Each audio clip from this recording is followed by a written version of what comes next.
One of the things that I actually love about my job is that we see absolutely everything. Really, every pathology is going to touch through radiology at some point. I'm Radiology. I'm the PA hosting eShadowing, as you all know. And today our guest is Angela Nash. Hi, Angela. Hey, how are you doing? I'm good. How are you? Doing great. Good. So Angela is actually in interventional radiology, which is I'm very excited for because not many PAs are in this specialty. So I have a lot of questions for Angela, and I'm sure you all probably do too. So I'm going to first start off by introducing her or giving a short bio. Angela has been a PA for over 12 years.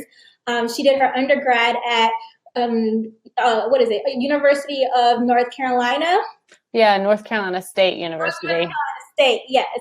And then she got her master's at Shenandoah, and then went to get her doctorate at MUSC, right?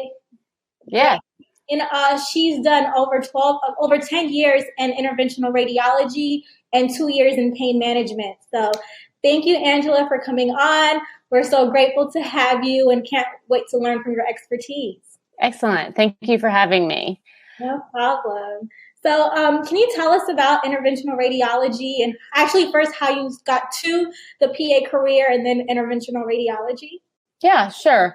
So for my undergrad, I actually originally wanted to be a pediatrician, which I will tell you would be probably the last career that I would do now that I'm practicing. But at the time, I thought that I wanted to work with little kids. And then I realized that they don't particularly like you very much when you're in there taking care of them. They usually hate you and cry, and it's not as a wonderful experience as I was expecting. So I met with a family friend who is a PA, but her brother and both her parents were doctors. And they basically, she was non-biased. She gave me both sides, and she just said, these are kind of the pros and cons of both fields. And she basically kind of swayed me with the flexibility of being a PA, kind of the work-life balance.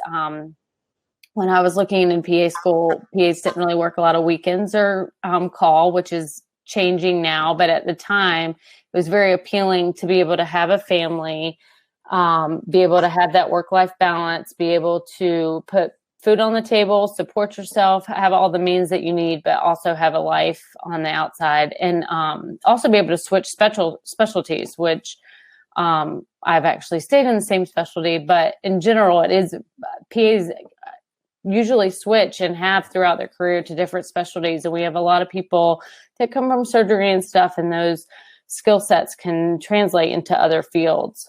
Right.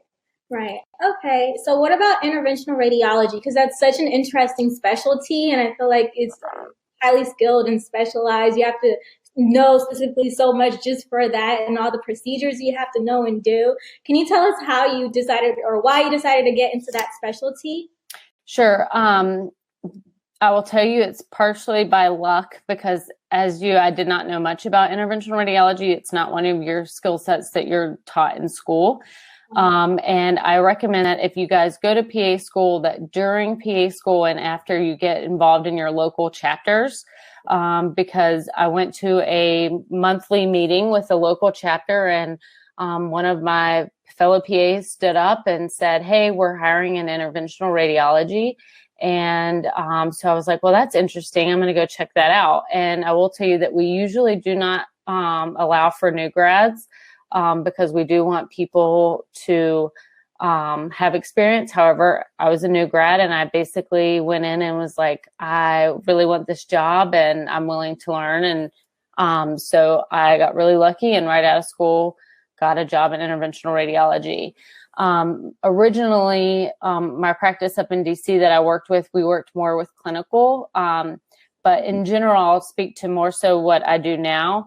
Which is I do diagnostic and interventional radiology. And what that means is from an interventional standpoint, I am very autonomous. I do my own procedures. I do really a whole selection of stuff. And I only really work with my attending physicians when I'm in the clinic. So my day-to-day for the interventional part would be doing venous access, so getting lines for people who have to go on dialysis, or getting IV access for doing biopsies. So if someone was to come in with a liver mass or a thyroid mass or anything like that, I would use ultrasound. So really what interventional radiology is using image-guided tools. So real-time x-ray, which is like fluoroscopy, which is real-time x-ray, ultrasound, CT, so using a CT scanner real-time. So I wear lead during anything that's using x-ray. So CT uses radiation, fluoroscopy uses radiation, and I have literally a lead outfit that I wear to protect myself. Since radiation is cumulative, so I'm around it all the time. And then for my diagnostic procedures in North Carolina, it varies from state to state, but in North Carolina, PAs are allowed to use fluoroscopy. And so I do studies on patients like barium swallows, upper GI. So if someone came in and they were having reflux, or they were having a small bowel obstruction or something like that, and that you didn't want to radiate them with a CT, there's a lot of answers that you can get with kind of more less invasive, less expensive studies, and we start with those. So I do those and that. And then I also cover actually adult and peds. So we're attached to a pediatric hospital. So I cover both fields. Wow. Yeah.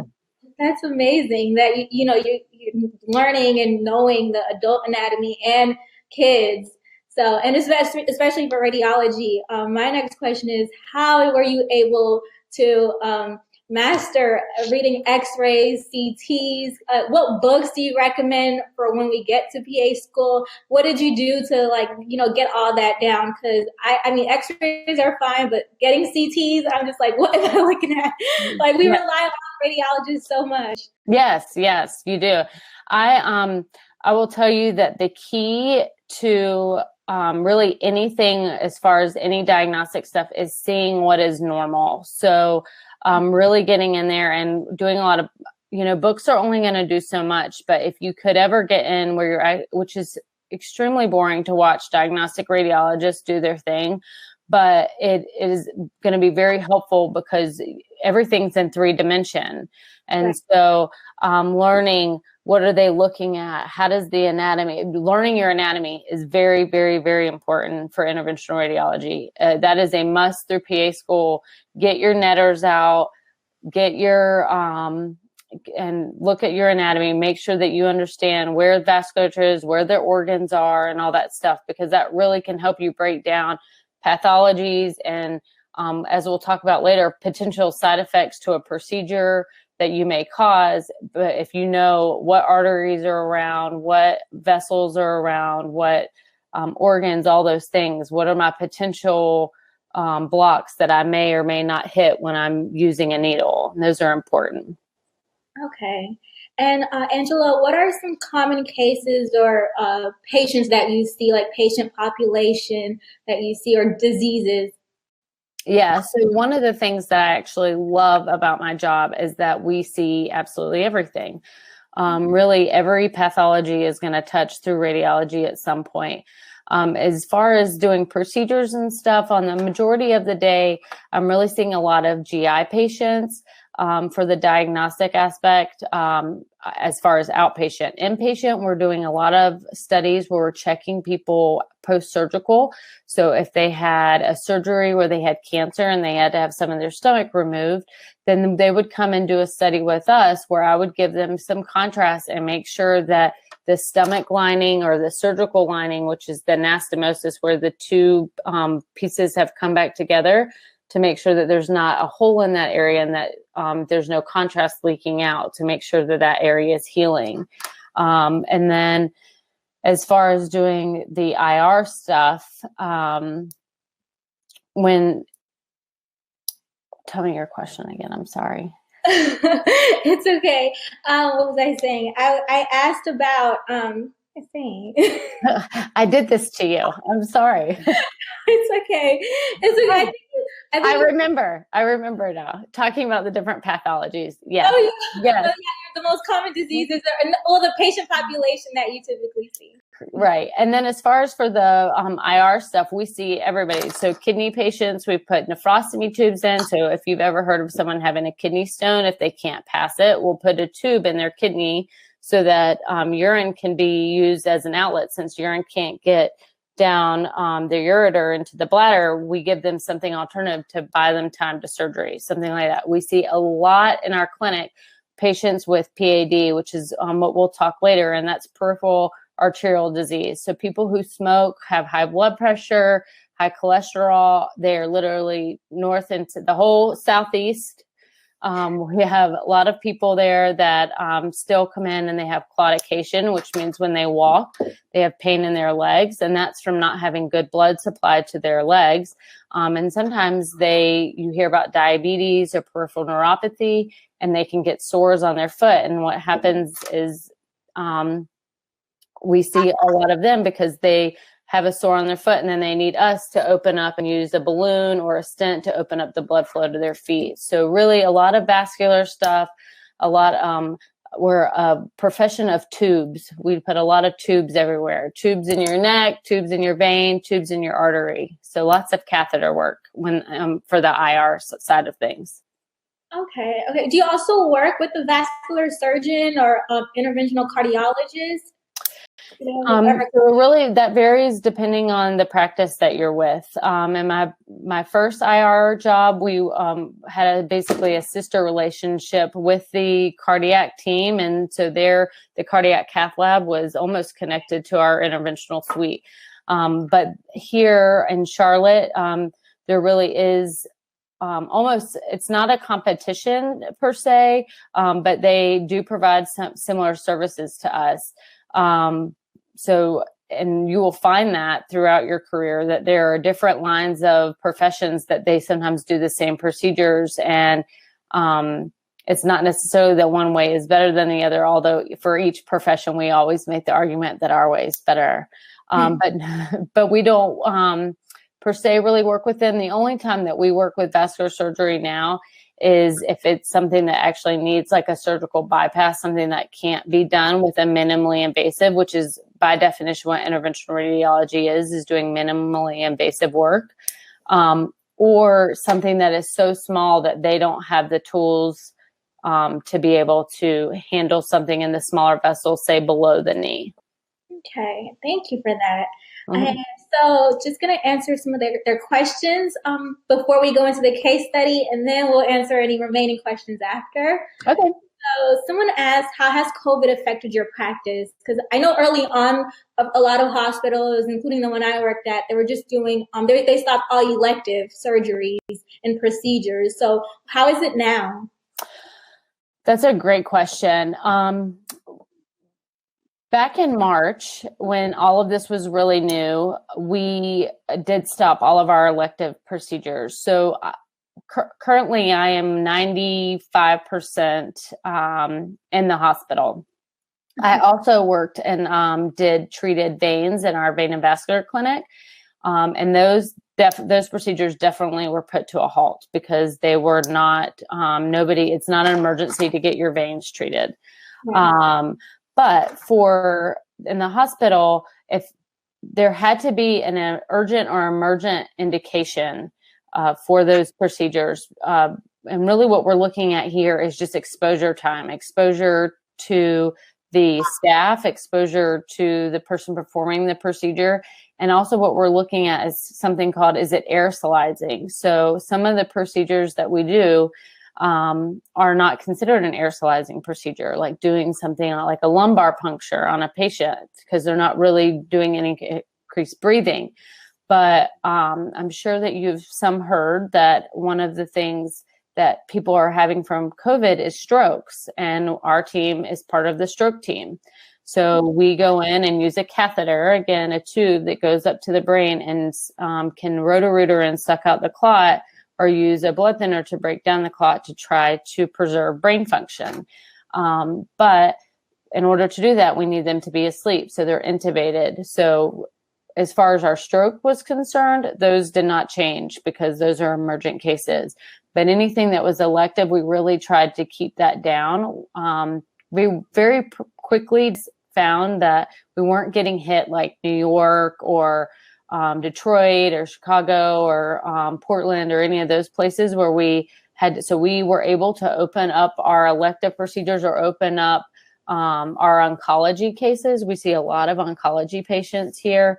We are part of a big oncology renowned practice that is connected to our hospital. So we see a lot of stem cell transplant patients, and they need those treatments. And everything in medicine, everything in life you will find, including COVID, that, but especially with medicine, is that life is about risk and benefit. And is the risk of the procedure higher than the risk of not having it? And in a lot of those cases, the risk of putting a mask or an N95 on an oncology patient so that they can get their cancer treatment outweighs the risk that they're going to get COVID.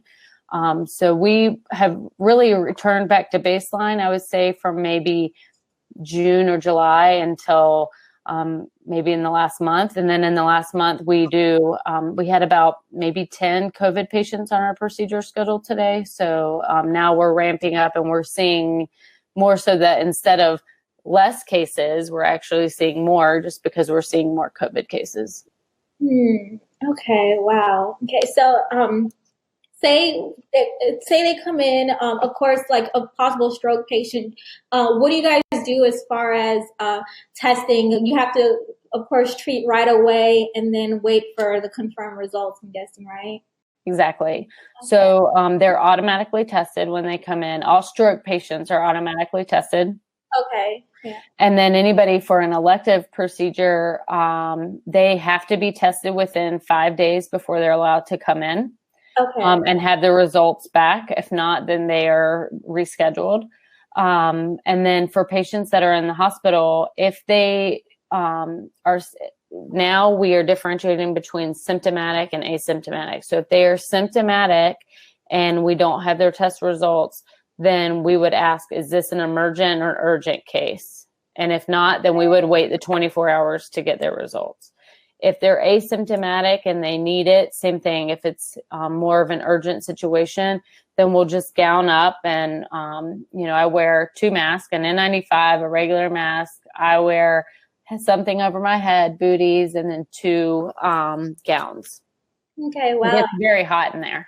Oh yeah. But what you're doing is amazing. Like, you do so many procedures. So for everyone interested in going to PA school, like, if you like doing procedures, it sounds like interventional radiology is the specialty to do. Yes, definitely. And we do take students. So, we are starting to take students again now. I was telling her earlier that we have to basically sign a waiver now saying that you recognize that you're coming into a COVID positive situation. We are a level 1 trauma center, and we do have a lot of COVID patients, but we do take students. It's a great job because you do get your hand in basically every pathology, and you kind of know if needles are your thing. Right. And Angela's in North Carolina. Do you mind providing your email or contact information if they do have questions? Yes, I would love to. Okay, I'll write it in the comments. Okay, sounds good. You want me to put your email? Yeah, you can put my email. Okay, I'll get your email and type in the comments. So just to answer a few more questions, someone wanted to know, are you worried that computers will take over the radiology career? That is a really good question. So I will tell you that a study came out a couple of years ago, that artificial intelligence study about reading x-rays. And they gave them about 4 to 5 hours to read x-rays. And in that time, the radiologist read about 400 to 500 chest x-rays. And the computer did it in about 4 minutes. And so it's pretty terrifying as far as job security goes. However, there is something to be said, and what they found is that even though it could read it with fairly close specificity between both groups, that actually it didn't really matter whether it could go faster, that people want, as you said, you look to radiologists all the time. They want the ability to have somebody that can provide the clinical background with what's going on, and they want to be able to have that interaction with somebody. So although it can push out a lot, chest x-rays a lot faster, I don't think that we're quite there as far as pushing it off, but I will tell you it is being tested, and if I would be lying if I didn't say I saw it in the future, at some point. Yeah, call me old school, but I would not do it on a computer to diagnose anything. I'm sorry. I can't.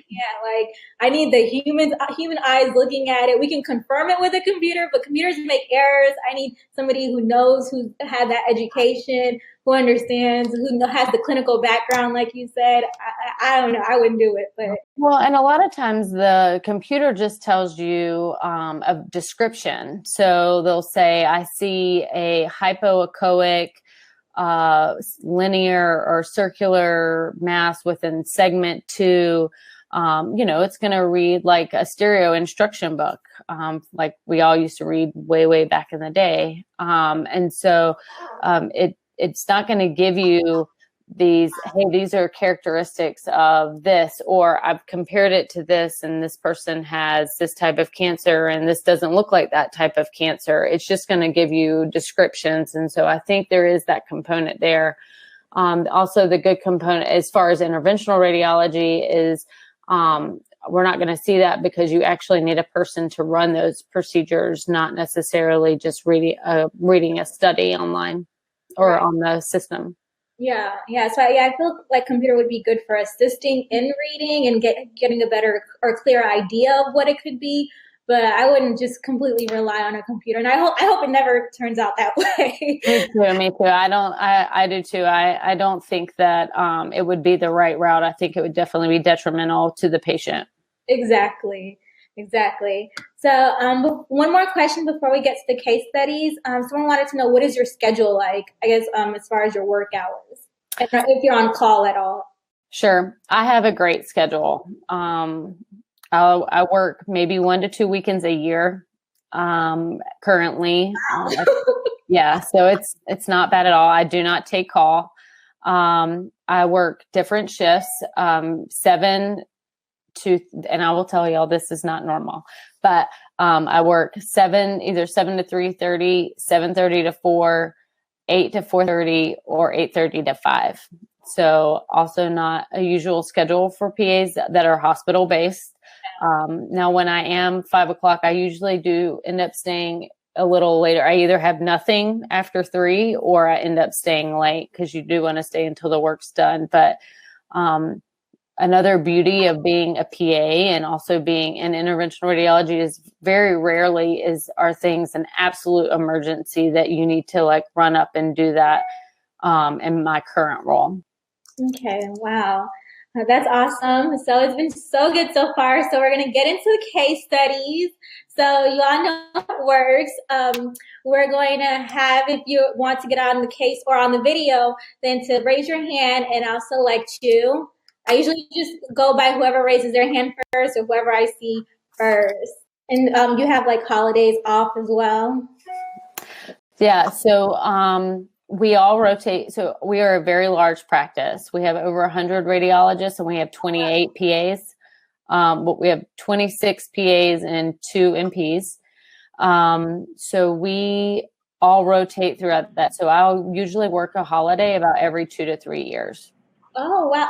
That's so great. Yeah. So it's, and then, and even when we have to cover, as we're growing, more and more people. So then, but maybe it'll be a holiday a year or not even. So it's great. The only holiday that we don't cover in the hospital is Christmas. Everybody gets that off. Oh my gosh, that's awesome. You have such great work-life balance. Like, yes. Your schedule is amazing. Holidays, weekends. Yeah. Yes. All right. So Ryan, can you hear us? I see that you're on the session, but I don't see your video. Okay, there. I think I got it. I'm sorry, Ryan. I'm sorry. Ryan, how are you? Good. How are you? Good. Okay. You're a little frozen. Is it okay? Can you see us? Yeah. Okay, now it's better. Okay. Hi. So we're going to go through some case studies, or one case study with you, okay? Okay. All right. You can take it away, Angela. Okay. So this is going to be a typical patient that we would see in our clinic. So the first one would be this patient comes in maybe from a referral, either from a primary care or an urgent care, or usually actually a wound clinic before they get to us. And they're going to come in, and this patient, the basic stuff that you're going to know is that they have a wound on their foot, on one of their toes, that they have high blood pressure, that they have high cholesterol, and they have diabetes. So what are some things that you're possibly thinking? What are some things that you would ask them? Probably just like how their diabetes has been, like if they've had like any trouble, or if they've noticed that it's kind of been like off the charts, and that if like they're keeping their diabetes under control, because that like has a lot to do with like the wound, because if their diabetes is out of control, they're more than likely not gaining like the blood pressure and blood circulation that they need to like feel their like that the wound is there. Yep, that's exactly right. And so that's perfect. And do you know how we check to see what their blood sugars have been? The glucose test. Yeah, so a glucose test is a way to do it. And then one of the ways that we can see what it's been over a longer period of time is doing a hemoglobin A1c. And so that actually will tell us over a longer period, and it should be 6 or less. And unfortunately, a lot of these people, you're going to test it, and then it's going to be like 13 or something. Oh my gosh. Yeah. That's a lot. So, okay. And what's something else that may happen that these people would also get ulcers from? Smoking. That's right. Smoking. Okay. Yes. So actually, the same as with diabetes. Diabetes causes constriction of the vessels, especially in the microvessels. So the really, really small ones that feed your digits. And but nicotine actually causes vasoconstriction. And so if you think about this, if your vessels are doing this all the time, eventually they're going to get tired of doing that, and they're going to start to slow down. So your tube, which is like an artery, it comes. And so then all of a sudden you don't have blood flow to your foot. And if you think about if you cut your finger and it bleeds, that's part of the healing process. But if you have no blood there because it's cut off, well, then it just turns into this really gross black thing and then like dies. Yeah. Yikes. So can you think of anything that you may studies, or what would you do if you saw this? Do you know things that you would look at on the physical exam to maybe check it out and see? Maybe just like their viral load to determine like if the wound that they have is like infected, or how infected it is, and like if it's causing like other issues with their health. Yeah, that's a really good answer. So culturing it to make sure. I would also, a couple of studies that I would probably recommend are one, maybe an MRI to see if they have osteomyelitis. So the infection can start and then it can actually track into the bone. And then sometimes they need to be either on long-term IV antibiotics, or sometimes they actually need an amputation. And then also a study called arterial duplex, and that's with ultrasound. And what they'll do is they'll ultrasound the vessels that are leading to the foot, and also check the blood pressure you were talking about. Does the pressure get there, to make sure that where exactly is the blood flow stopping? Is it going? Yep, exactly. What about physical exam? What exam would you do to the patient? You could do like the diabetes exam, like with the little like the brush like on their foot, or like I don't know really what other exams like you do for people who have diabetes, but I feel like that's probably like one of the main ones to determine like how much pressure they can feel. Yeah, I think that's great. Basically, just putting your hand on the patient is really important. Is their foot cold? So if their foot's cold, then they're not getting good blood flow there. What does their pulse feel like? You know, you're always feeling your neck, you're feeling your wrist. You should be able to feel people's pulses on their feet. Listening to their heart. You know, if they have bad disease in their legs from smoking and diabetes, they could also have something in their neck or in their carotid artery. Every so often, they come in because they're complaining that their legs hurt, and then we listen to their neck and we can hear that they have a brewery, which is like a shoosh, shoosh. And that means that instead of it being open, it's kind of like sticking your thumb over a closed. Yeah, exactly. Like sticking your thumb over a hose. And so it makes that brushing sound. And then, you know, so looking at all those things, listening to their heart, make sure you don't hear a murmur, make sure they haven't had chest pain, all that stuff. Do a lot of people that you see like with diabetes, are they also smokers, or it kind of just varies?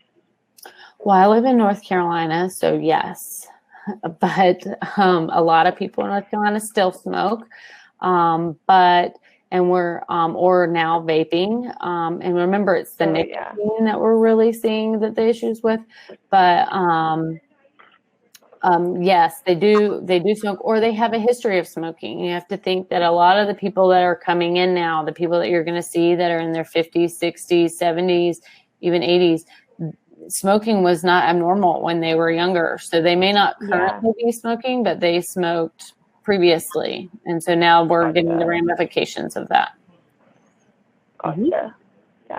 Yeah, this is all great. See, you're going to save this person's leg. That's cool. Yeah.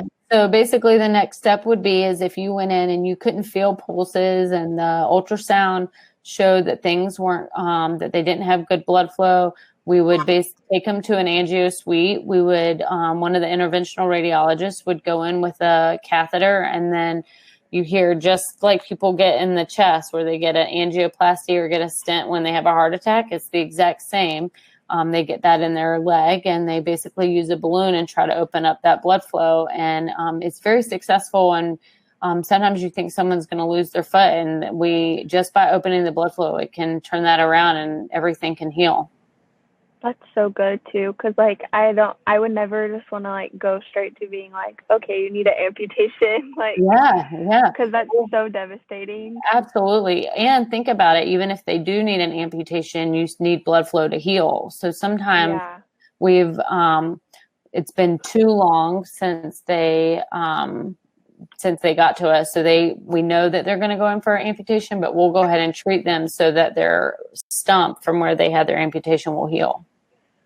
Have you ever like seen or done like an amputation where like the blood flow isn't restored at all, or is it normally always restored? Sure. So you would always do the amputation where there is blood flow. So, so that means that if someone's toes were dying, which sometimes happens, then you would cut here or cut up, it's called a BKA, or below the knee. And if they had something that was ulcerating up, then, or if the osteomyelitis was continuing to track up their leg, then you may have to do it above the knee. And I will tell you that very cool. When I was in school, I did orthopedic trauma, and doing an amputation is really cool. Oh my gosh, I bet. Yeah, it's like you see it on Grey's Anatomy, but it's not the same. Yeah, it's probably a little different, but it's still pretty cool. So that's great. That was that's exactly kind of straightforward. You just got to open up the tubes. Okay, got it. That's awesome, Ryan. You did so good. Like you're pre-PA still or in PA school? No, I'm pre-PA. And this is like my first like eShadowing experience too. So I was kind of scared. I was like, oh gosh, what happened? Oh, you did wonderful. That was fantastic. Good job. you. You're going to do so good in PA school. Oh, thank you. I hope so. Yes, that was wonderful. Nice job, Ryan. Thank you. Do you have any other questions for Angela? I don't think so. So what hospital do you work at? So I don't work I'm employed by a private practice. So I'm employed by Charlotte Radiology, but I contract in with a hospital system, Atrium Healthcare. And so I cover 6 hospitals. Okay. So do you like the hospital atmosphere, or do you prefer like the clinic atmosphere? I love the hospital atmosphere, and I tend to like the trauma center. I have a personality where I like the harder cases. I like things to be a little quicker pace. I like to be very busy, and I want to do the cases that are more difficult. And so that is a good atmosphere for me. But it's also nice to go to the smaller facilities and have a break. Yeah. Too. Yeah, I bet. Yeah, I'm really interested in emergency medicine too. I just like hearing like different people's opinions on whether like they prefer a hospital atmosphere or a clinic atmosphere, because a lot of like PAs now say that you're more like on your own, I guess, in a clinic atmosphere than a hospital atmosphere, because there's certain like rules and regulations that the doctor has to like oversee a PA like in a hospital atmosphere, I guess. So like a lot of, I guess, just like I've heard that a lot of PAs like that want to be more independent of a doctor prefer the clinic atmosphere, and then like vice versa. So I always just wonder, like. Sure. I am like I said, like 99% hospital based, and I'm very autonomous. So it really all depends on the practice that you work for, the hospital privileges that you have. I'm sure that also varies state to state in what rights that you have, which is also really important to be involved in your local chapters so that you can give them support to go to Congress to get more rights for you. But in general, also really being on top of your game and being knowledgeable and being the best will allow your attendings and referrals, whether they be MD, MP, PAs, to have trust in your judgment, and you will gain autonomy by being that person. One of my attending physicians, it was one of the best things that I learned very early. One of the procedures that I do is called a thoracentesis, and that's where I drain fluid from around the lung. And a punctured lung, or a lung that doesn't re-expand, happens in about 2 to 4% of patients. And he told me very early, he said, if I was to get a pneumothorax after the procedure, someone would say, well, it happens 2 to 4% of the time. But if you get a pneumothorax, cause a pneumothorax after procedure, they're going to say it's because a PA did it. So you have to be the best of the best in order for people to know that it's not you or your profession, it's just the source of the game. And that's why it's important to do the best you can. But it sounds like, I mean, you're doing really good and you haven't even gotten there yet. So I think you're going to do just wonderful. Thank you. I hope. I think that's all my questions. Thank you. Good luck. Thank you so much. Thank you. All right. Thank you, Ryan. Have a good night. You too. All right. Good night. Okay. All righty. Thank you for answering that, Angela. I definitely agree. I think that the PA specialty as a whole, even though it's still fairly new compared to like, nursing or being a nurse practitioner, I think we're pretty autonomous. Even me working in the ER, I work in the ER, Ryan, and I work very independently, and I really go to the attending if I have a question. Yeah, that's me too. I mean, and we have a relationship. We see each other all the time. It's not it's not that we don't like talking to each other. It's just that we really don't need each other. Right, exactly. All righty. So we have time for one more case study, and it looks like Tamia raised her hand. So we're going to do one more case study and answer any questions, a few more questions, and we should be done wrapping it up. Okay, sounds great. Thank you. I can tell you guys are already emailing me. I promise I will get to you. Thank you so much for being so kind. They ask the best questions and they're so eager. Yeah, no, it's no problem at all. I promise if I don't get to you within the night, I will get to you. I promise. Thank you. All right. So we have Tamia. Tamia, can you hear us? Let's see if Tamia can come back on, or we might have to take someone else. Let's see if she'll be able to come back on. But let me see. There was another question. Ikra wants to know how late is too late in order to get a wound check, which puts you at risk for an amputation. Does it vary patient to patient and patient compliance? This is a question. Okay, so that's a great question. I will tell you that it's a long time. So unfortunately, some of these people have a wound on their foot for months, sometimes even a year, that they just kind of cover up with the sock and don't really worry about it. And so very, very rarely will you see a situation in which a wound is emergent, meaning that something happened. They stepped on a piece of glass and then all of a sudden they need to go to the ER, or they're going to lose their toe. It doesn't work that way. So they have plenty of time to get in if they were to get evaluated, to be evaluated by you, to get it cleaned up, get these things, and then they would be, and then not necessarily coming to us first. I think going to wound care first, a wound care clinic would be appropriate.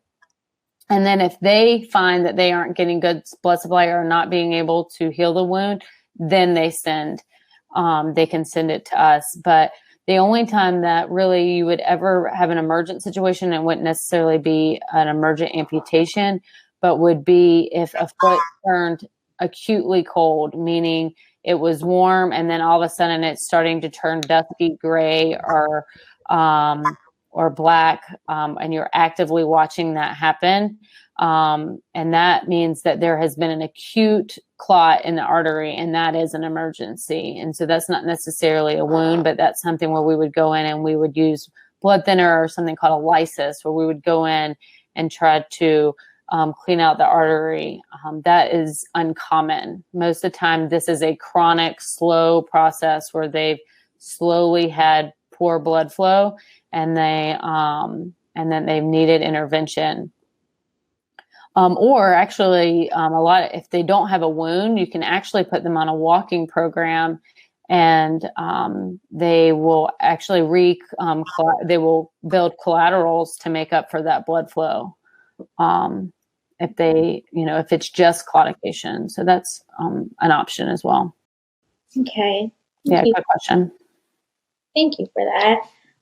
Okay, so we'll try to see if Tamia can come back in, if she can raise her hand or join the video. If she's not able to, then if anyone else wants to come on to do the last case study. My question was, what advice would you have to pre-PA students who are discouraged about going into medical school? Because, in college, you're surrounded by a lot of your peers and a lot of other people who are mainly competitive, like they have high GPAs, they might not think they're competitive enough. And I was just asking, what advice would you give to somebody who was feeling discouraged? So I would tell you that you never know until you try. So, but it is really important. I'm on a lot of forums, and I see that a lot, that people post that they have a really low GPA, or and they're trying to get in. What I would focus on is why do you have a low GPA, and what do you need to do to make your GPA higher? If you have a higher GPA, you're going to have that confidence. So what classes do you need to take to make sure that you're prepared to be able to go to PA school? Because I will tell you that my undergrad was in biochem, and it didn't hold a candle to how hard PA school was. PA school is a lot of work, and So it's important that not to get discouraged, but be prepared. And I think that'll follow you for the rest of through PA school and your career, that if you are prepared and then you will be more confident. So if you study hard and you know what you need to do, then when you'll be more prepared when you go in to apply, to say, look, I didn't do well in this class. And so you'll see that on my transcript. But then I went and I took this class and I aced it. And I did that to make sure that I bettered myself and learned from those. And I think that's what people are really looking for. If you didn't succeed at this, what are you doing to make it better after that? You believe it's, well, I guess it differs, but I was going to ask, do you believe it's better to be more rounded in GPA or your extracurriculars, or are they a unit? Oh, that's our question. I really think it's probably part of the program. I will tell you that when I was looking into PA schools, they one of the presidents of the school said that it was only GPA, and that they were not, it didn't matter any extracurricular activities that you had, that they were only looking at GPA. However, I will tell you that these days, if there's 10 of you or 20 of you that all have good GPAs, those extracurricular is going to matter. They're looking for someone to stand out. And so the more that you do, and the more medical experience you have, and I really do think that it's important when you're in school, getting a job, not just shadowing, but getting some clinical hours is really important. Whether your school requires it or not, the schools that you're looking at, get those hours so that they know that you're dedicated to, and that you can balance being in school and getting hours, and that they know that this is what you want. All right. Okay. I think people in the chat are asking how low is the GPA. Excuse me? I was reading in the chat and they were asking what is considered a low GPA. Sorry, I was reading out loud. I didn't realize. No problem. Yeah, I think every school, there's an average GPA, but I think it kind of depends on the schools. And then the AAPA actually releases a profile every year of like the typical or average PA scores or PA student scores that get into PA school. So you can go on aapa.org to read about all that. It releases like their GRE scores, average GPA, healthcare experience hours that they've had, community service hours. So that gives you an idea of, what you need to have to be competitive. Okay. Okay. Did you want to go over a case study with Angela? I'll let somebody else do that because I see we're running out of time. Yeah, okay. All right. Thank you, Tamia. You're welcome. Okay. All right, bye-bye. All right. Well, Angela, it's almost 8:00. Would you have time to do one more case study, or do you have to go? Or Oh yeah, no, whatever you would like to do is fine. Okay. Does anyone want to do a case study? If you want to get on to do the case study, then okay. It looks like somebody requested. All right. We have Canty. Okay, so we're just doing this one more case study. We won't have time to answer any more questions after this, but if you have any questions for myself or for Angela, I did provide both of our emails and my social media handle. This was great. Thank you again, Angela. They really like you and all your knowledge. So good. I'm glad. Anytime. Thank you. Okay, so we're just waiting for Canty to come on. Yeah, somebody said something about scribing. A lot of schools don't want scribes. I don't understand why, because I think scribes are amazing and you see so much and you learn how to document and everything. Mm-hmm. So I would definitely count it as patient care experience, but a lot of schools want like hands-on experience. But yeah, they want you touching the patient, being actively participating in their care. Yeah, but you definitely learn a lot as a scribe. You learn and you see a lot.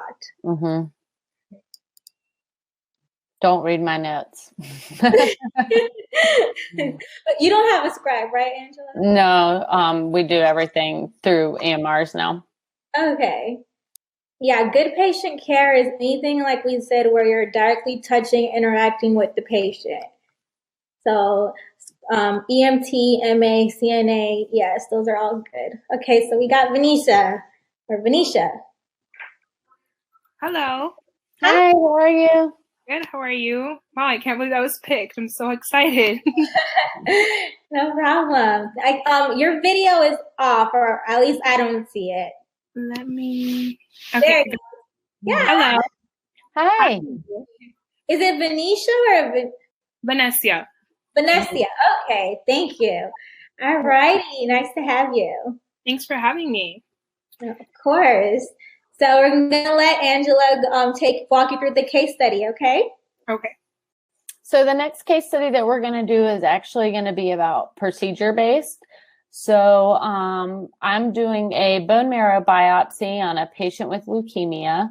And so before I even do the procedure, what are some things that you think that you would look at in the history? Okay. I actually had one of these done. Okay. But I actually don't know what I would ask for the history. No problem. So really, do you remember some things that people asked you? Like, why are you here today? Yeah. Have you had this before? If you did have it before, did you have any problems with it? Exactly why are we doing this? Because we want to make sure there are times when we get orders for procedures and maybe what they've ordered or what they think we should do is not necessarily actually what they need. So you always want to know, and this goes, guys, for anything in medicine, you always want to know why you're doing what you're doing. And if you can't explain that, then if something goes wrong, you're going to be in big trouble with the lawyers because they're going to be, why did you do that? And they don't accept, I'm not particularly sure. They just told me to. So you need to always know kind of why. So in this case, the patient, say, had leukemia. So if you remember, was there some things that they had you do before to get checked out before you had the procedure? Like after the procedure was done or before the procedure? Before the procedure, they did ask me a lot of questions. They took my blood pressure, a temperature, like normal vitals. Did they check any labs? They did. They did a CBC, and I think a CMP too, actually. But yeah. So one of the things that we do with almost all of our procedures is always check labs. So you want to make sure, especially in patients that are going for any procedure, but a lot of times with bone marrows, especially when they have a blood cancer, that their platelets are low. And a normal range would be somewhere around 100,000, 115,000 to 400,000. And some of these patients, their platelets are closer to 10,000. And if they're below 10,000, then we transfuse them before this procedure to make sure that they don't bleed. Definitely looking at labs, looking at platelets, looking at asking simple questions like, are you on any medications? People are on medications that make their blood thin, or does that put them at risk for bleeding during the procedure? And then as far as the procedure, you're a perfect person for this example. Did you have your bone marrow biopsy in the office, or did they use image guidance? In the office. Okay. I laid down on the bed, obviously on my stomach, and then they did the puncture. Okay. They put anesthesia first. So, so we do ours very similar. I cheat and I use a CT scan to help guide my needle to go, and a bone marrow biopsy will actually go in your iliac bone. So I tell people, when you put your hand on your hips, that's your iliac bone. So that's where we go in for the bone marrow biopsy. our techs would scan you, and I would find the area that looks like the best area for me to have a straight shot to go down. So then when you were on the table, do you remember some things that they did right at the beginning? Very, very important, before they even gave you local anesthetic. She felt the area. She tried to find the area where she was going into, and she asked me which side I would want it on. What else did she do? Something. Yeah. Alcohol. Yeah. Disinfecting it. Very, very important, because with any of the lines that we do or any biopsies, with any time that you break the skin, I always consent. There's for bleeding, infection, and injury to the tissue and surrounding structures. Infection is something that is really important because if you are breaking the skin and you have not sanitized the skin, you can cause more harm than good. So if I take a large bore needle and I didn't clean the skin off and then I put it in someone's bone, I could really cause a huge issue. So cleaning off the skin prior to doing a procedure is very, very important. Right. And so then after you do the procedure and you get your samples, what are some things that do you remember that they asked you to do after? They put a plastic on it so that when I shower, or I don't think I showered that day actually, because I think she told me I couldn't, to prevent infection as well. And then to keep it sanitized, like I couldn't go to the pool or the beach or like have a bathtub or something, go in the bathtub or something like that. Yes, that's perfect. And that's exactly what I tell people. No hot tubs, bathtubs, pools, showers are okay, but you don't want anybody soaking in dirty water when they have a sore, especially when you have a track where you made with a needle. So it's always important for that area to be healed and closed up before they're, sitting. And people are like, well, bathtub isn't dirty water, but it is. It's very different than just running water from a shower. Right. So that's really good. Yeah, that's fantastic. The fact that you had it is a little bit cheating, but yeah, very true. It was very painful though, so I hope no one else has had that before. Yeah, that's another perk to having it by us. When they do it in the office, they usually it's in an outpatient facility.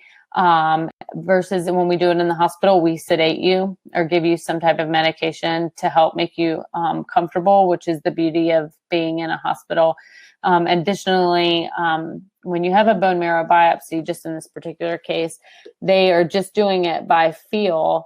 And so they go in, they see if they can, by feel, they see if they get anything. If they don't, then they go into a new location versus when I do it under CT guidance, I'm watching my needle the whole time. So I know that I'm in, I know that there's no going in and seeing. And then if it's not there, like I know that I'm there. Right. So that's really it. That was a quick one. Awesome. I also had a question because I also had an IR biopsy like in my neck here. So for that one, they used do you use an ultrasound for that one? You do. And you could see as well, like similarly to the bone marrow? Exactly. So were you awake? I was. Okay. So most of the time you would be. In fact, I wouldn't, very rarely would I sedate anybody to do a lymph node biopsy or a mass biopsy in their neck, unless they were talking or couldn't cooperate. But in general, most people can cooperate enough that you can tell them to be still because it's very quick. And basically what I'm doing is I'm actually looking at a screen just like I'm looking at you guys here. But I'm right-handed. So with my left hand, I use an ultrasound probe. And then with my right hand, this would be my needle. And I'm watching the screen, but I'm using these hands to do something else. So I'm actively watching my needle go into the mass or the lymph node, whatever the case may be. And that's the same thing that I'm doing with the CT scanner. So I'm looking at my CT, looks like TV screens. and I advance my needle, then I touch my CT scanner pedal, which is CT fluoro, and then it takes a picture, and I can actively watch my needle go down as I'm getting the sample. So those techniques are very similar, despite whether it's ultrasound, fluoroscopy, CT, all of that. Oh, that's super cool. Yeah. Awesome. Do you have any other questions, Vanessa? No, not really. That was awesome. I'm super. Thank you. Thank you so much. Thank you so much for having me. No problem. Thank you. It was nice to meet you. Good You job. too. Thank you. Night. Okay, that was great. And we still have like over 150 people tuned in. So thank you so much, Angela. Yeah, no problem. I was happy to do it. This was great. I learned so much. I'm sure they all learned so much. It was interactive. You are amazing. Oh, thank you. I appreciate it. Anytime. It was so much fun. Thank you. Thank you so much. So I'm going to let you go, and I'm sure you have a ton of emails to answer.